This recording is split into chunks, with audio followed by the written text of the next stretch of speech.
የኢትዮጵያ ብሔራዊ ምርጫ ቦርድ ዛሬ በሚጀምረው የጥሞና ወቅት ፕሮጀክት ማስጀመርና ማስመረቅ ከለከለ። ክልከላው የምርጫውን ተአማኒነት ለማረጋገጥ ያግዛል በተባለው የጥሞና ጊዜ ከማይደረጉ እንቅስቃሴዎች ውስጥ የተካተተ ነው።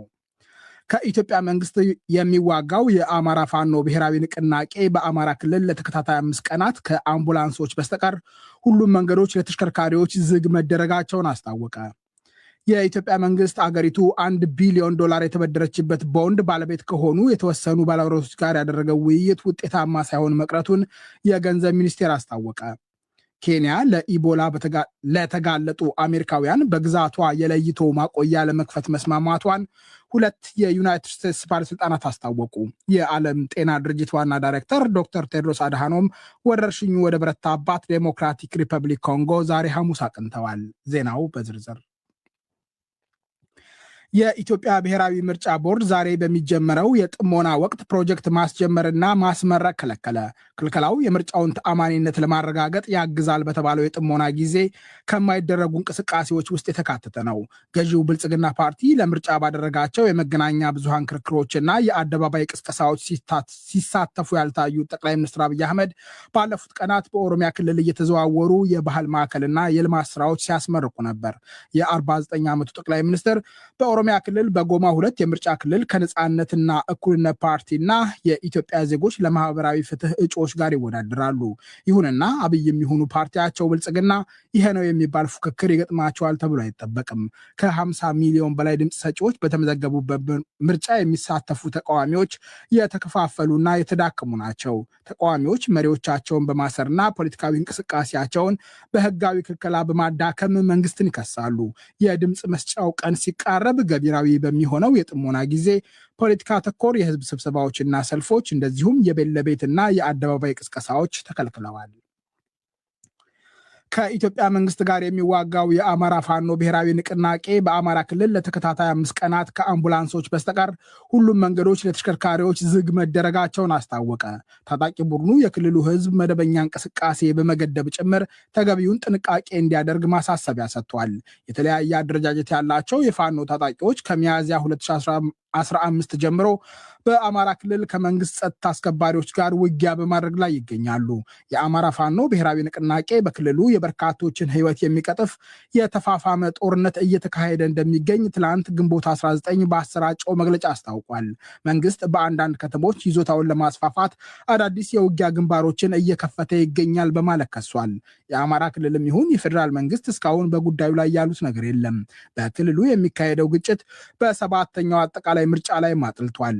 የአማራ ብሔራዊ ንቅናቄ እጩ ተወዳዳሪ ዩሱፍ ኢብራሂም በብዙ ቦታዎች በነጻነት የምርጫ ቅስቀሳዎችን ማካሄድ አንችልም ሲሉ ለፈረንሳይ ዜና አገልግሎት ተናግረዋል። አቶ ዩሱፍ የፓርቲያቸው እጩዎችና ደጋፊዎች በፋኖ ታጣቂዎች ማስፈራራት፣ ማዋከብና የግድያ ዛቻ እንደደረሰባቸው ገልጸው ነበር። ለ7ኛው አጠቃላይ ምርጫ በአማራ ክልል በሚገኙ 8 የምርጫ ክልሎች በመጪው ሰኞ ድምፅ እንደማይሰጥ የኢትዮጵያ ብሔራዊ ምርጫ ቦርድ ባለፈው ማክሰኞ አስታውቆ ነበር። የኢትዮጵያ መንግስት አገሪቱ $1 ቢሊዮን የተበደረችበት ቦንድ ባለቤት ከሆኑ የተወሰኑ ባለውረቶች ጋር ያደረገው የድርድር ውጤታማ ሳይሆን መቅረቱን የገንዘብ ሚኒስቴር አስታወቀ። በሚያዝያ 28ና ግንቦት 19 መካከል የተካሄደው ድርድር የተፋረሰው የገንዘብ ሚኒስቴር የቦንድ ባለቤቶችን ለሚወክል ጊዜያዊ ኮሚቴ አከፋፈሉን በተመለከተ ያቀረበው ምክረ ሀሳብ ተቀባይነት ሳያገኝ በመቅረቱ ነው። መንግስት የ$1 ቢሊዮን ዕዳውን አከፋፈል በተመለከተ ከቦንድ ባለቤቶች ጋር ከዚህ ቀደም በመርህ ደረጃ ከስምምነት ደርሶ የነበረ ቢሆንም በኢትዮጵያ ኦፊሲያል አበዳሪዎች ኮሚቴ ተቀባይነት ሳያገኝ ቀርቷል። ባለፉት ቀናት የግል አበዳሪዎችን ለሚወክለው ኮሚቴ የቀረበው ምክረ ሀሳብ ቻይናና ፈረንሳይ በተባባሪ ሊቀመንበርነት በሚመሩ ኮሚቴ ጸድቆ እንደነበር የገንዘብ ሚኒስቴር አስታውቋል። ይሁንና የአከፋፈል ምክረ ሀሳቡን የግል አበዳሪዎችን የሚወክለው ጊዜያዊ ኮሚቴ ባለመቀበሉ ውድቅ ሆኗል። በውሳኔው ማዘኑን የገለጸው ገንዘብ ሚኒስቴር ገበያ መር መፍትሄ ለማፈላለግ አሁንም ቁርጠኛ እንደሆነ አስታውቋል። ኢትዮጵያ ለቦንድ ባለቤቶች ስትፈጽም የቆየችውን ወለድ በታህሳስ 2016 ስታቆም ዕዳ መክፈል ከተሳናቸው ሀገራት ጎራ ተመድባ ነበር። አገሪቱ ኃይለማርያም ደሳለኝ ጠቅላይ ሚኒስትር ሳሉ በ2007 ቦንድ በመሸጥ $1 ቢሊዮን የተበደረችው ኢንዱስትሪ ፓርኮችን ለማስፋፋት ነበር። ይህ ዶይቼ ቬለ ነው።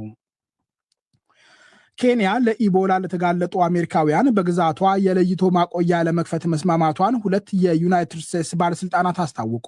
ለይቶ ማቆያው በማዕከላዊ ኬንያ በሚገኘው ላይኪፒያ የአየር ኃይል የጦር ሰፈር ውስጥ እንደሚከፈት ባለስልጣናቱ ለሬውተርስ ተናግረዋል። የኬንያ ውጭ ጉዳይ መስሪያ ቤትና የጤና ሚኒስቴር እስካሁን ጉዳዩን በይፋ አላረጋገጡም። በለይቶ ማቆያው የሚሰሩ ባለሙያዎች የአሜሪካ መንግስት አንድ አካል የሆነው የህዝብ ጤና አገልግሎት መስሪያ ቤት ባልደረቦች ይሆናሉ። ኬንያ ለይቶ ማቆያው ለአሜሪካውያን ብቻ ሳይሆን ለሁሉም አገራት ዜጎች ክፍት ሊሆን እንደሚገባ ግፊት ስታደርግ መቆየቷን ሬውተርስ ዘግቧል። ይሁንና አሜሪካ የኬንያን ግፊት ስለመቀበሏ የታወቀ ነገር የለም።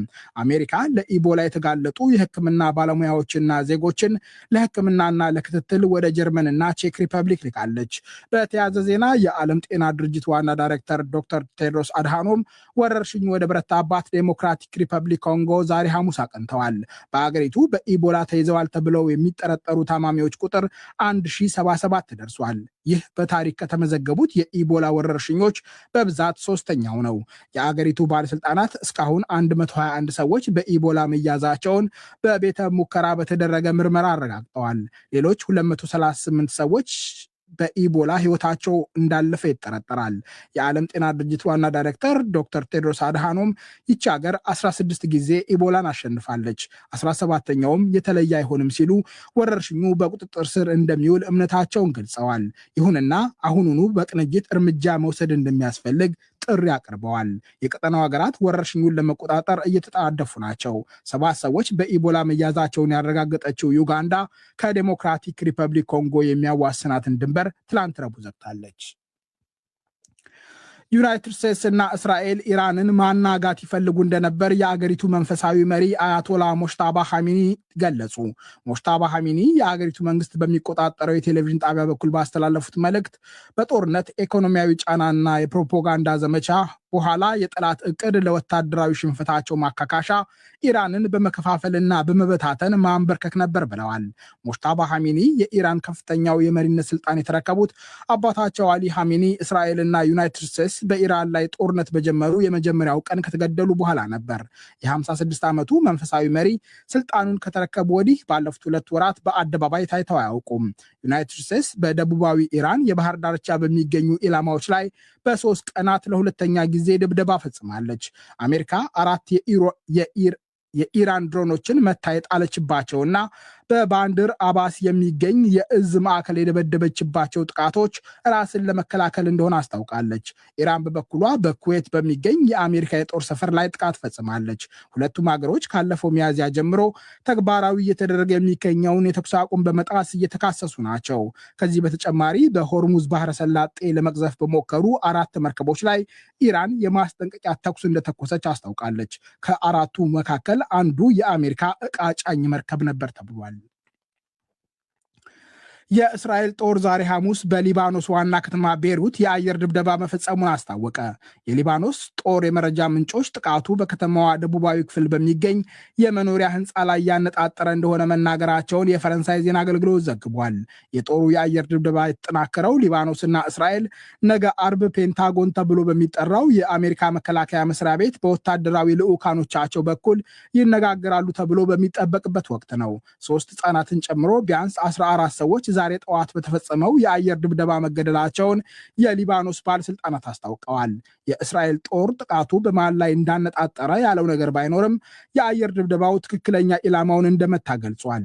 ባለፈው ሚያዝያ እስራኤልና ሂዝቦላህ ያልተከበረ የተኩስ አቁም ላይ ከደረሱ ወዲህ ደቡባዊ ቤይሩት ሲደበደብ የአሁኑ ለሁለተኛ ጊዜ ነው። ሂዝቦላህ ዛሬ ሐሙስ በሮኬቶችና ድሮኖች በደቡባዊ ሊባኖስ በሚገኙ የእስራኤል ወታደሮች ላይ በርካታ ጥቃቶች እንደፈጸመ አስታውቋል።